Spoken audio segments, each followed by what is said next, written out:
हनुमान जी से कैसे मिलेंगे कल्कि जी। मैं प्रीति सोनी छत्तीसगढ़ से। फ्रेंड्स, धीरे धीरे हम ब्रह्मांड से कनेक्ट होते जा रहे हैं। हमारी जो पॉजिटिव एनर्जी, हमारी जो पॉजिटिव सोच है ना, वो हमें ब्रह्मांड से कनेक्ट करती है और आप भी ब्रह्मांड से कनेक्ट होते जा रहे हैं।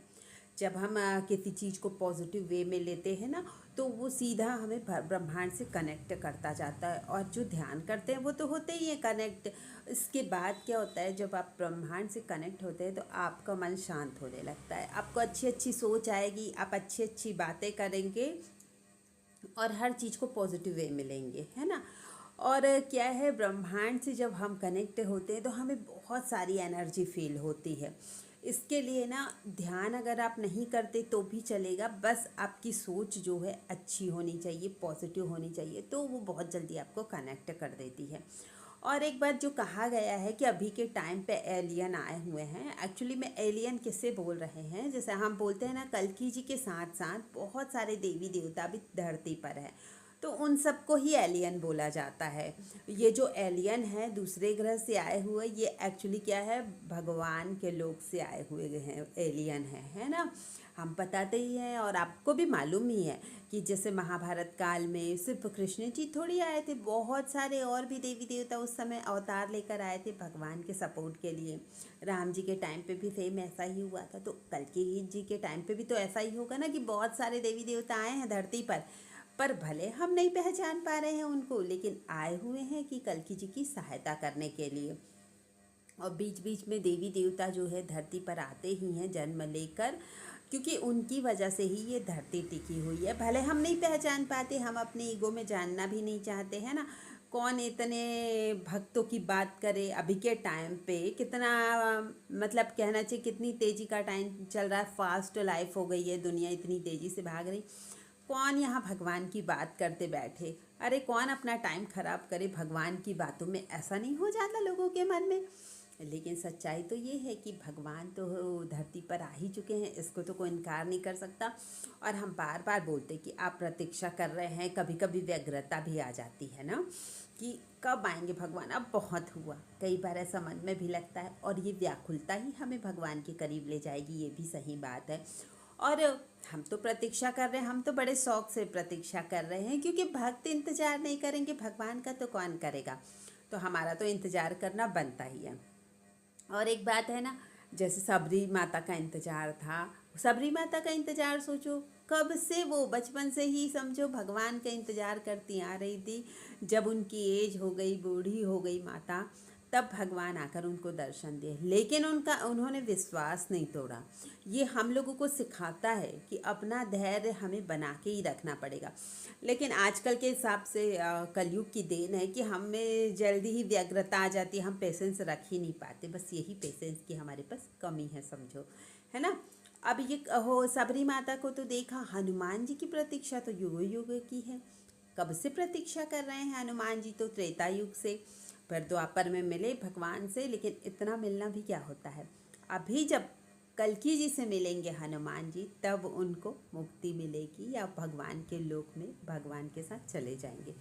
लेकिन उनकी प्रतीक्षा कितनी बड़ी है। और अभी हनुमान जी जहाँ भी हैं, बैठकर अभी तपस्या कर रहे हैं कल्कि जी के इंतजार में, है ना। अब उनको भी तो मिलना है भगवान से, हम लोगों की प्रतीक्षा से ज़्यादा तो बड़ी हनुमान जी की प्रतीक्षा है। तो हनुमान जी कब मिलने वाले हैं कल्कि जी से, तो अभी तो कल्कि जी को भी नहीं पता है ना कि वो भगवान है ना। उनकी एनर्जी बढ़ रही, ये सच है, लेकिन कोई भी आम इंसान हो, ज़्यादा बुरे लोगों को छोड़कर, फेक लोगों को छोड़कर, जो स्वयं को कल्कि घोषित करते हैं उन लोगों को छोड़कर, नॉर्मल इंसान तो खुद को भगवान भूलने से डरेगा ना, कि ऐसे मैं कैसे इतना बड़ा पाप कर लूँ, खुद को भगवान कैसे मैं साबित कर दूँ, ये कितनी गलत बात है, ऐसे उसके मन में फील होगा। तो इसी तरीके से कल्कि जी भी अभी अपने आप को बिल्कुल नॉर्मल इंसान फील कर रहे हैं, अपने आप को बिल्कुल वो सामान्य है ऐसा लगता है उनको। लेकिन वो तो है सामान्य नहीं, वो तो बाकी लोगों को भी अभी पता नहीं है कि एक्चुअली में भगवान की एनर्जी कब जागृत होगी और वो कब सामने आएंगे। लेकिन एक बात आपको बता देते हैं, भगवान की एनर्जी थोड़ी थोड़ी तो जागृत हो रही, ये सही है, लेकिन एकदम से जागृत होगी और बहुत ही जल्दी होने वाली है और उनको उनकी एनर्जी जागृत होने में उनको ज़्यादा समय नहीं लगेगा। अब ऐसा तो है नहीं कि बहुत वो ध्यान करेंगे, बहुत वो कुछ करेंगे तब उनकी एनर्जी जागृत होगी। वो तो भगवान है, बिना कुछ किए भी उनकी एनर्जी जागृत हो जाएगी, है ना। बस एक झटके में उनको सब कुछ याद आ जाएगा, उसी समय उनकी 64 कलाएँ जाग जाएंगी। बाकी तो उनकी जो उनकी लाइफ स्टाइल है सब ध्यान के जैसे ही है। किसी का बुरा नहीं करना, सबकी बातें सुनना, सबके लिए अच्छा सोचना, चेहरे पे एक स्माइल बना के रखना। तो ये भगवान की तो लाइफ स्टाइल ही ध्यान से भरी हुई है। ध्यान का मतलब क्या होता है कि अपने मन को शांत रखना। उनका मन तो ऑलरेडी शांत है, तो बस एक झटके की ज़रूरत है और वो बहुत जल्दी जो है होने ही वाला है। तो अभी उनको हनुमान जी के बारे में भी नहीं पता कि हनुमान जी उनके कितने बड़े भक्त हैं। वो तो खुद ही हनुमान जी की भक्ति करते हैं। हाँ, उन भगवान को थोड़ी पता है कि वो भगवान है, तो इसलिए वो जितने भी भगवान हैं, जितने भी सात्विक देवी देवता हैं, सबकी भक्ति करते हैं। तो शिव जी के भक्त तो हैं ही, साथ ही साथ वो हनुमान जी की भी भक्ति करते हैं, क्योंकि उनको लगता है ना कि हनुमान जी महान भगवान है, बड़े भगवान है, भक्त वत्सल हैं, है ना। तो वो बिल्कुल हनुमान जी की भी भक्ति करते हैं और बहुत जल्दी जैसे ही उनकी एनर्जी जागृत होगी, सबसे पहले वो हनुमान जी से ही मिलने वाले हैं। अब भले ही टाइम का नहीं पता, लेकिन ये सच्चाई है कि बहुत ही जल्दी वो हनुमान जी से मिलेंगे। और अभी का टाइम देख लो आप, बिल्कुल जैसे भविष्यवाणी में जो कलयुग खत्म होने का टाइम बताया था ना, बिल्कुल ऐसा ही चल रहा है। ऐसा नहीं लग रहा है आपको? एक तरफ तो युद्ध है ही, है ना, एक तरफ युद्ध की मारमार है ना, और दूसरी तरफ बाढ़ का प्रलय आप देख रहे हैं, कितनी ज़्यादा बाढ़ आ रही है, हर जगह पे बाढ़ आ रही है। और इसके बाद भी बाढ़ के साथ साथ चीन अमेरिका की हालत तो आप देख ही रहे हैं, कितनी भयानक बाढ़ है। हमारे यहाँ भी यहाँ पर कितनी बाढ़ आ रही है। असम में आप देख ही रहे हैं कितनी ज़्यादा बाढ़ आ रही है ना। और इसी तरीके से ये बाढ़ की स्थिति तो बढ़ती जा रही है, लोगों की मरने की भी संख्या बढ़ती जा रही है। और यहीं पर चारों तरफ आग भी लग रही है, डेली कहीं ना कहीं आग लग जाती है।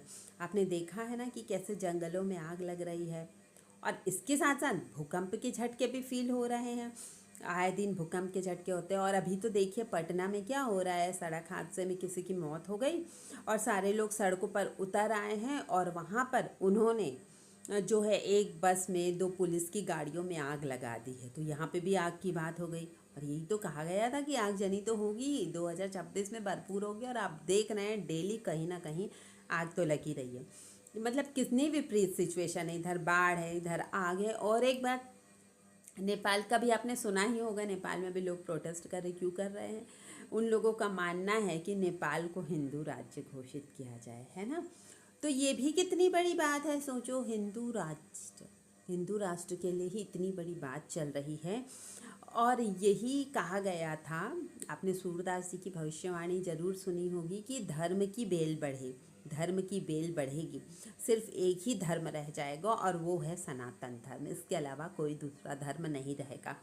वो तो अभी हिंदू अपनी शक्तियों को नहीं पहचानते, अपने धर्म को नहीं पहचानते ना, इसलिए अभी इतनी सारी जो प्रॉब्लम है वो है।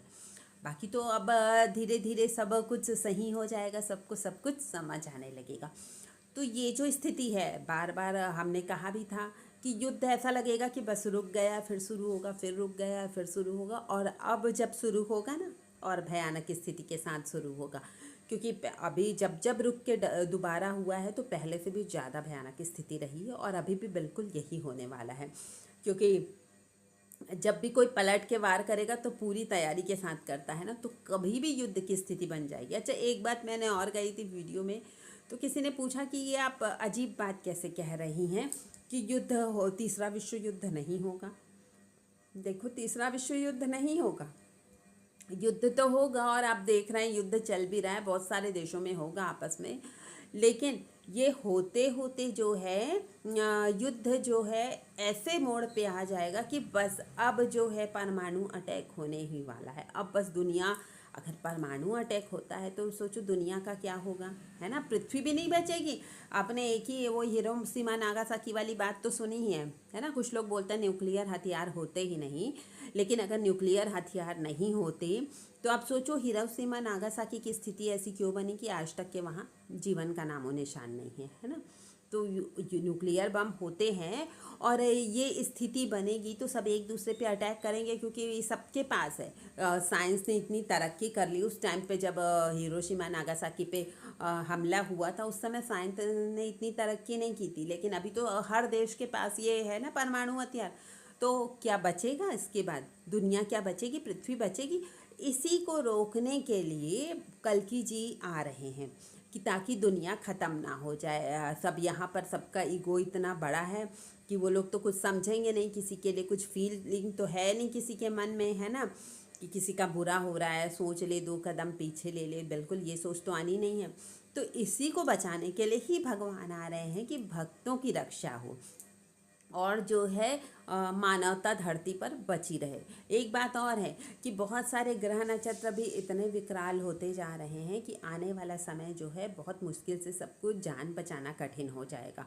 अभी आप देख रहे हैं धीरे धीरे करके वो स्थिति आ रही है। भले लोगों को लगता है अरे ये तो पहले भी होता था, पहले भी होता था, लेकिन इतनी मात्रा में और इतनी सारी चीज़ें एक साथ नहीं होती थी जो अभी के टाइम पे हो रही है। तो लोगों को क्या है, जान बचाना भी मुश्किल होगा, लेकिन जो भक्त लोग होंगे ना वो बच जाएंगे। वो कैसे बचेंगे उनको भी नहीं समझ आएगा। बस इतना ही इजी था लाइफ, ऐसा लगने लगेगा कि हम तो इतनी आसानी से बच गए, और आश्चर्य रहेगा, शौक हो जाएगा। भगवान की कृपा पर खुद खुशी महसूस होगी, है ना, एकदम सुख की अनुभूति नहीं होगी, भगवान ने बचा लिया। जिस पर तो विश्वास हम कम करते थे, पता नहीं आएंगे कि नहीं, हमें तो कन्फ्यूज़न लगी रहती थी, तो उन भगवान ने हमें बचा लिया। और आप बिल्कुल विश्वास करिए, कल्कि जी की भविष्यवाणी के साथ साथ बहुत सारी भविष्यवाणी हुई है। आपने देखा जगन्नाथपुरी जी के बारे में भी भविष्यवाणी हुई थी कि ध्वज गिरेगा, पक्षी बैठेगा, है ना, वहाँ पर किसकी मृत्यु हो जाएगी। तो ऐसी बहुत सारी भविष्यवाणी हुई थी जो जगन्नाथपुरी में बिल्कुल हो चुकी है। तो हर तरफ से ये संकेत मिल रहे हैं, लेकिन हम फिर भी इन संकेतों को अनदेखा करके अपने ईगो में रहे कि कोई भगवान नहीं आ रही है, फालतू की बात है, तो वो फिर हम लोगों को इसका बुरा प्रभाव भी हम लोगों को सहना पड़ेगा। मान लो की बात, अगर आप मान लेते हैं कल्कि जी आ रहे हैं, एक बात आपके हिसाब से ही हम कर लेते हैं कि अगर मान लेते हैं आप कल्कि जी आ रहे हैं, बाई चांस नहीं आए, ऐसा होगा नहीं, बिल्कुल आएंगे, 100% आएंगे, फिर भी आपके हिसाब से सोचते नहीं आए, है ना, और आप कल्कि जी पर विश्वास किए, तो आपका क्या चला जाएगा? भक्ति ही तो बढ़ेगी, भगवान का ही तो नाम लोगे आप, आपकी तो आध्यात्म में और वृद्धि हो जाएगी, धर्म में आपकी कितनी वृद्धि हो जाएगी, आपका मन और शांत हो जाएगा। जब कभी आप भगवान का नाम लेते हैं उस टाइम पे क्या होता है, हमारे कर्म नहीं बनते, है ना। कर्म के बारे में भी आपको बताया है, जितने भी हमारे पिछले जन्म के अच्छे बुरे कर्म होते हैं, जिनको संचित कर्म कहा जाता है, वो हमारी ही रीढ़ की हड्डी में होता है। अब रीढ़ की हड्डी में जब हम ध्यान करते हैं ना, तो वो जो सुषुम्ना नाड़ी से एनर्जी ऊपर जाती है ना, वो उस कर्म को जलाती है, इसलिए तो ध्यान का कहा गया है। तो धीरे धीरे वो कर्म हमारे खत्म होते जाते हैं, तब हमें इस जीवन से मुक्ति मिलती है। तो अब जितनी देर हम भगवान के बारे में भी बात कर रहे होते हैं ना, तो ना हम अच्छा काम कर रहे होते हैं ना बुरा काम कर रहे होते हैं। कहने का मतलब वो कर्म नहीं कहलाता, वो क्या करता है, अच्छाई बुराई से ऊपर उठ के एनर्जी जो है थोड़ा सा सुषुम्ना नाड़ी पे टच करती है। कभी कभी भगवान की याद आती तो मन गदगद हो जाता है ना, तो धीरे धीरे जो हमारे संचित कर्म है ना जलने लगते हमारी भक्ति से। इसलिए तो भक्ति को सर्वश्रेष्ठ कहा गया है। सबसे सीधा उपाय है, ध्यान भी नहीं कर रहे हो, भक्ति कर रहे हो, तो वो भी बहुत बड़ी बात है कि सुषुम्ना नाड़ी से एनर्जी ऊपर उठेगी और उस संचित कर्म को जला देगी। और जैसे ही संचित कर्म जल जाते हैं ना, तो समझो हमें इस दुनिया से मुक्त होने का समय आ गया है। ध्यान से भी होता है, ज्ञान से भी होता है, भक्ति से भी होती है, लेकिन सबसे सीधा सरल रास्ता भक्ति का ही है कि जो करना है भगवान कर लेंगे, हम लोगों को कुछ करना थोड़ी रहता। भक्ति के रास्ते पे क्या है, जैसी सिचुएशन है बस आप वैसे रहो, वैसा करते जाओ, बाकी सब भगवान देख लेंगे। सब कुछ भक्त भगवान के ऊपर छोड़ देता है, जो करना है भगवान कर लेंगे और अपना मन भगवान में लगा लेता है। लेकिन इसका मतलब ये नहीं कि वो दुनिया छोड़ देता है या अपना कर्म नहीं करता। कर्म अपना 100% करते हुए मन भगवान में लगाता है। क्या करना है, मन को ही तो भगवान में लगाना है ना। तो आप एक प्रैक्टिकल करके देखिए, थोड़ा सा मान लीजिए कि कल्कि जी हैं और आप उनकी भक्ति करके देखिए क्या फ़र्क महसूस होता है, बताइएगा। आपको देखिएगा जिस दिन सच्ची भक्ति आपके अंदर जागेगी ना, जिस दिन आपको सच में फील होगा ना, उस दिन आपको लगेगा कि वाकई में मैंने सही कहा था। वाकई में कोई एनर्जी तो है जो मन को गदगद कर देती है, वही एनर्जी है जो सुषुम्ना नाड़ी के माध्यम से ऊपर उठती है। और अगर आपको हमारी बात अच्छी लगती है तो हमारा वीडियो लाइक कमेंट शेयर ज़रूर कीजिए, और जो नए हमारे चैनल पर, हमारा चैनल सब्सक्राइब ज़रूर करें। Thank you friends.